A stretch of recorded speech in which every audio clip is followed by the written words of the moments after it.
రైతులకు మనం ఇస్తున్న రైతు భరోసా పెంచడమే కాదు, వాళ్లకు ఈ రోజు సిద్దిపేట గడ్డ మీద నుంచి రైతు భరోసా నిధులను విడుదల చెయ్యాలని ఇంతకుముందు కంప్యూటర్లో తుమ్మల నాగేశ్వరరావు గారు ఇతర సహచర మంత్రివర్గ సభ్యుల సమక్షంలో 70 లక్షల మందికి 3,600 కోట్ల రూపాయలు దాదాపుగా ఇవాళ బటన్ నొక్కితే రేపటిలోగా మీ ఖాతాలలో ప్రతి రైతుకు 70 లక్షల మంది రైతుల ఖాతాలలో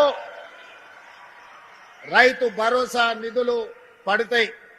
అదే విధంగా ఇంకా మిగిలిన 5,400 కోట్ల రూపాయలు 20 రోజుల్లో ఇంకొక 2,700 కోట్లు, అక్కడి నుంచి ఇంకొక 20 రోజుల్లో ఇంకో 2,700 కోట్లు, దాదాపుగా ఇవాళ మార్చి 22 తారీఖు నాడు మనం ఉన్నాం.